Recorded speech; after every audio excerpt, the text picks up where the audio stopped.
Welcome to Backline Banter and welcome to the highlight round.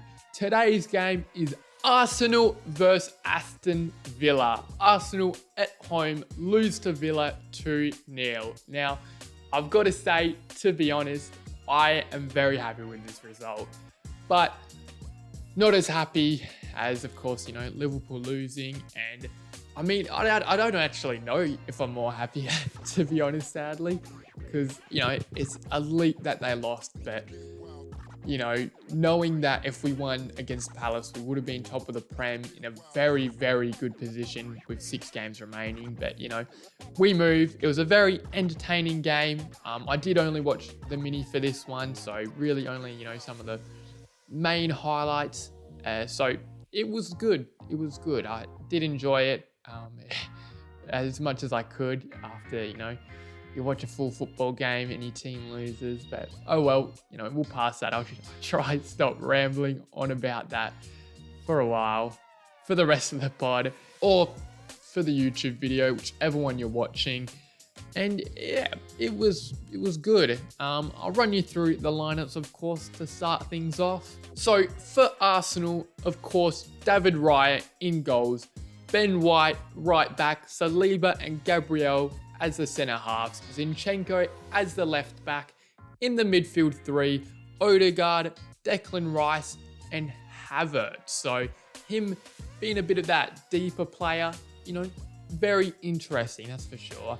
The front 3 consists of Saka on the right, of course, Jesus up front and Trossard on the left. So a pretty good team, you've got to say. Of course, Martinelli still kind of coming back from a little bit of an injury, so him not starting, and Jorginho getting dropped to the bench for Havertz. For Aston Villa, you've got to say, back to not the best lineup, but definitely a lot better than the previous week against City. So, of course, Emi Martinez in goal, Konsa right back, Diego Carlos and Torres in the centre-back roles, Digne left back, John McGinn and Yuri Tielemans in the defensive midfield roles, Diaby and Zaniolo out wide, with Rodgers in an attacking midfield role and Ollie Watkins up front. And of course, a very, very close game, you got to say, but Villa taking it at the end. Villa not using many subs, only the 2 for this game. In the 61st minute, Bailey coming on for Diaby, and he did get the first goal in the game, and Alex Moreno on in the 80th minute for Zaniolo.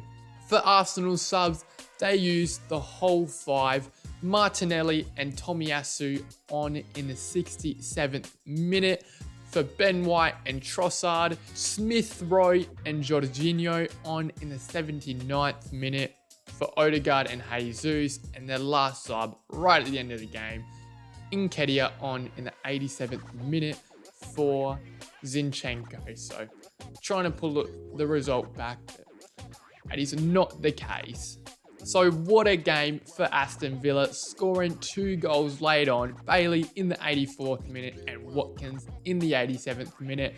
Watkins' goal, absolutely unreal, just up against Smith Rowe, beats him. Well, not really beats him. Smith Rowe did pretty well, but just a beautiful finish to beat the keeper. And yeah, Bailey, beautiful bit of play by Villa and gets the tap in. And it's so annoying. I said I wouldn't talk about it again, but it would have been so much more enjoyable if Liverpool won their game, because they would have been top of the Prem. Arsenal losing points. You love to see it, but just doesn't work as well as it could. The key chances in this game that I did see was Havertz having a lot of chances, really, very much of an attacking threat, but he was offside multiple times. I mean, it is what it is. That's what happens sometimes. And I can relate with Darwin Nunez, but yeah, a bit unlucky for him, just going too early sometimes, but you'd rather him go and get the ball than not getting it all. So you don't mind it. And then in the game, Yuri Tielemans, what a shot he had. So unlucky not to score, outside the box, curling the ball in and hits the crossbar, goes down, hits the post and goes out.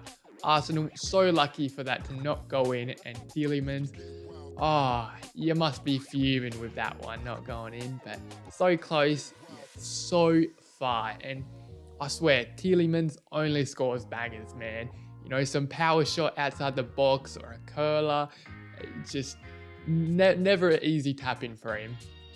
And of course, like I said about the goals, Watkins, a beautiful run, beautiful finish, and then Bailey, a nice tap in, good play from Villa. Arsenal just losing it at the end. I mean, that's why they bottle it. I can't talk too much though, because, Liverpool bottling it too. But, oh well, you've just got to laugh about it, really. That's all you can do. There's no point being really pissed off at it, of course I am, but oh well, it happens. Game's a game. You just got to move on, really. It's not over yet, 6 games, but yeah, it's going to be tough, that's for sure. And for Arsenal's 6 remaining matches in the Premier League, they've got Wolves away, Chelsea at home, Spurs away, Bournemouth at home, Man U away, Everton at home. So honestly, some pretty tough fixtures there, but we'll see what happens. I don't think they'll win the league, sadly for Arsenal fans, but that is some very tough fixtures, and losing against Villa, and I mean, it's not really how they're playing and how I think, they're not going to win these games. I do think they'll win the games, but I just don't see City dropping any points. That's the main thing, because their remaining games, they've got Brighton away, Forest away, Wolves at home, Fulham away, Spurs at home, and Spurs away, and then West Ham at home. So you've got to say they've got a pretty easy run. The only game that I think they could maybe drop points is when they go to Tottenham Stadium and play them. I think that's going to be a massive game. The only way Liverpool or Arsenal could win the title. But Tottenham recently, will they do the job against them? I don't know. But, that's still a few weeks away. 15th of May. Would be the second last game of the season, so 37th game, and then they also do play West Ham at home, but I do think they'll win that game. West Ham won't put too much of a challenge for them, but pretty much at that Spurs City game, we'll see what happens, and not too much to talk about this one, to be honest, because I think half the time when I was watching it as well, I was just thinking, Liverpool really just lost at home again to Palace. They couldn't take any of their chances, but oh well. I mean, I've just said it again, so I'm going great.